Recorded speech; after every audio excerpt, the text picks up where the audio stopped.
Welcome back. This is my podcast. I'm Brandon Cunningham.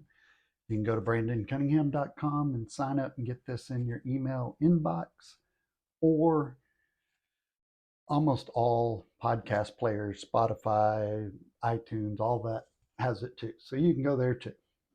This is chapter 6 of Leviticus, and I understand Leviticus is not the easiest book in the Bible. And some of this stuff is going right over your head. That's okay.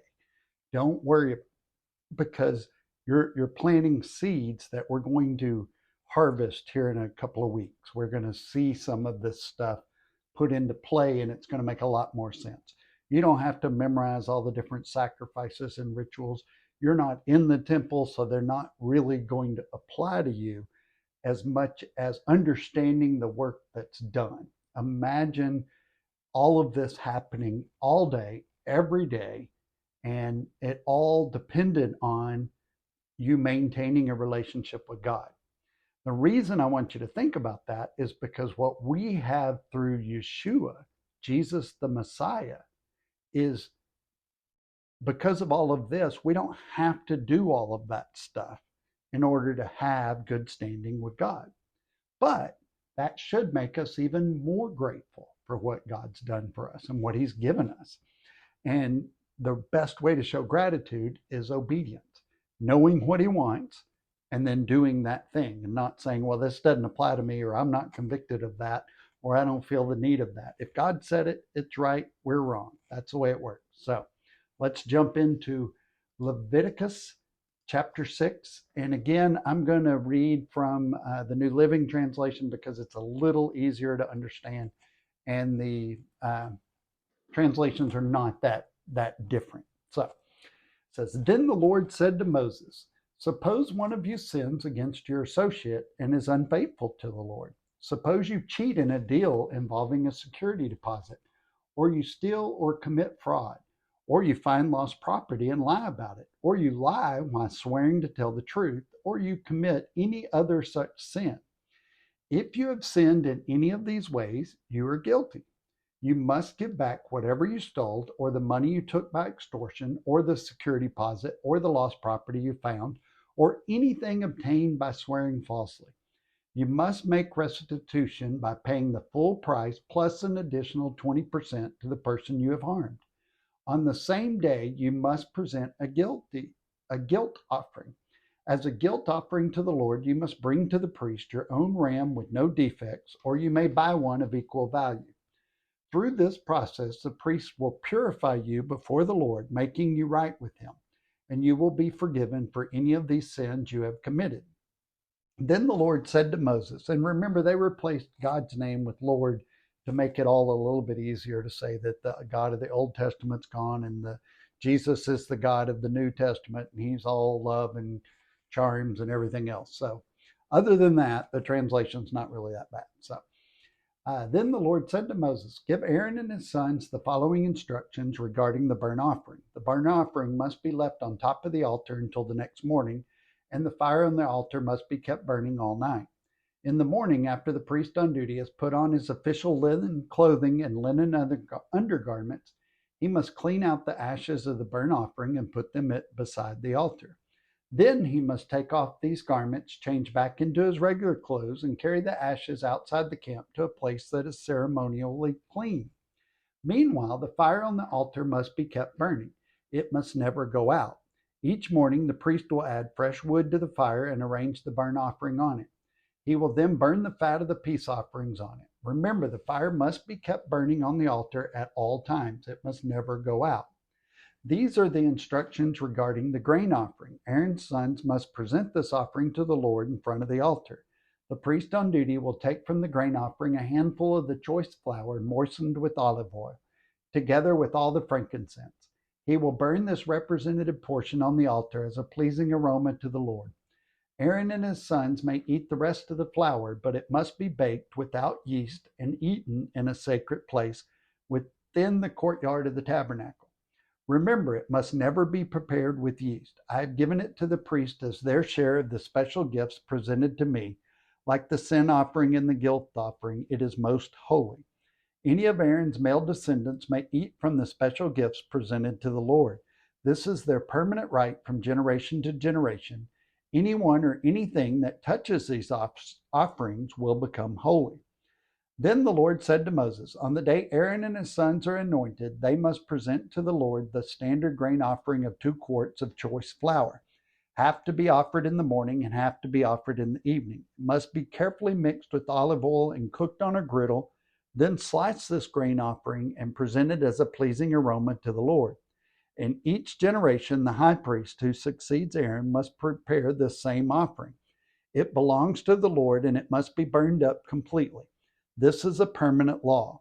All such grain offerings of a priest must be burned up entirely. None of it may be eaten. Then the Lord said to Moses, give Aaron and his sons the following instructions regarding the sin offering.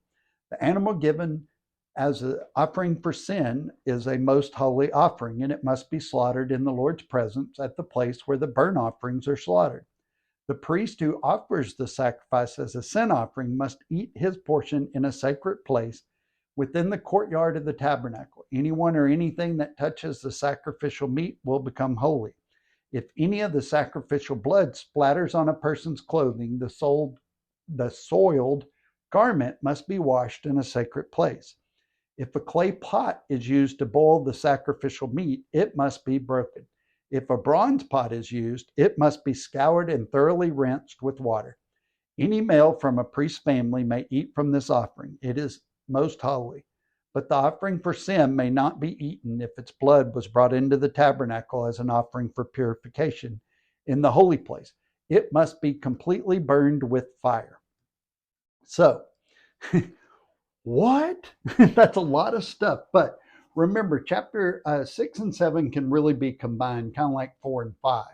These 2 chapters present what is called the Torot, and Torot, the ritual procedures for each of the 5 major categories. So chapters 1 through 5 are instructions for the worshiper, and then chapters 6 and 7 are instructions for the priest. So most sacrifices were to be eaten by the priest or the worshipers, or in some cases shared. Almost all meat that anyone ate was first part of a sacrifice because it cost a lot. It was a sacrifice in every sense. So they weren't just killing animals and eating them. The only animal you really could afford to eat was one that also served as a sacrifice. So the idea was basically that the priests were given some of God's portion. He was taking care of them. We'll see that whenever God doesn't give them land in Canaan, he puts them in different cities around. They are his now. They're not part of the tribe of Israel anymore. They are separated apart. Divide, elect, and separate. That's something God's done throughout the Bible so far. And he'll keep doing it. So the first instruction concerns the Olah, the O-L-A-H, the burnt offering. The fire must be kept burning, and the animal is to remain on the altar all night. And sometimes we go, well, why? What's the purpose of that? It's God's choice. God said it. It's right. Let's do it, is basically what should happen. We don't have the temple now. I'm not telling you to do any of that stuff. So the Olah was conducted daily. 2 one-year-old male sheep, rams. These particular rams were raised for this purpose. They were flocks owned by the priesthood on behalf of all Israel, and they were raised for this purpose, to do the Olah every day. So one was sacrificed in the morning and then the other in the evening. So no sacrificing was done after sundown. The ashes were to be removed and piled up beside the brazen altar. And then the priest changes to move the ash heap. So, you're dealing with ashes and fire and blood and smell and all of that stuff. And they're changing clothes. They're protecting God's holiness and purity the whole time they're doing it. This is a really big deal. Sometimes we just think, well, I can go to church and come and go, and I can go get coffee or milk or a donut or what, go to the bathroom 15 times. We don't really treat anything as extra holy anymore. And that's not a good thing. We should not do that. We should have a little bit more gratitude and obedience about the things set apart for God. But we'll get there hopefully someday. So outside the camp was a place beyond all those hundreds of thousands of tents that were set up around the temple that Israel lived in. And this one little spot was considered to be clean. That is, it was not defiled or common. It wasn't holy, but it wasn't defiled. So this was the place where they were supposed to take it. So the priests were to wear fine linen. They did a lot of trading during this time. Sometimes they would stay at a spot for a year and sometimes a little longer, but they didn't move the whole time. And they were trading all the gold and silver that they had gotten from the Egyptians. So that's why one of the reasons God did that was so they would be able to trade. Because remember, they're not raising crops, they're trying to make cattle and livestock live in the desert and still maintain all of these things. So sometimes we think, well, that's too hard. Well, God asked way more of the Hebrews than he's asked of any other people in the world. And he's given Gentiles, Christians, more than he's given anybody else in the world. And we're not as grateful. We don't want to go to as much. Like, what if I couldn't eat bacon? That would just be terrible. Really? That's the worst thing that God could ask of you, is a little bit of sacrifice in that sense. But in the New Testament, all these Levitical rituals were still being performed. The temple was there. That was all still going on. Now, the coals on the altar of incense came from the coals produced by the brazen altar. So if the brazen altar was quenched, they couldn't offer incense to Jehovah anymore and get his attention and be in a good place with him. So it was a lot of work all the time. So in 1 Thessalonians, Paul says, do not quench the spirit. And he was using the analogy of quenching the perpetual brazen altar fire. The advent of Yeshua, the Spirit of God is placed in every believer now. And so that holy fire burns inside of us now. And we're supposed to not quench the Holy Spirit, because that brings the same result as quenching the altar fire. God's presence will vanish. That's why we don't want to quench the spirit in our hearts by just loading it full of bad stuff and not focusing on what God wants us to focus on. So beginning in verse 7, we move to the mincha rituals, and the priest were required to eat the mincha offering. A portion of the flour must be used to make unleavened cakes, and it was these cakes that the priest were to eat. It was usually inside the courtyard of the tabernacle, and they would usually eat them at the door while they're standing there. So in verse 10, we're told that this food is classified as kodashim, and it means most sacred offerings. All the offerings of chapter 6 and the first few verses of chapter 7 are classified as most sacred. Verse 11 tells us that only Aaron's male descendants can eat of this portion.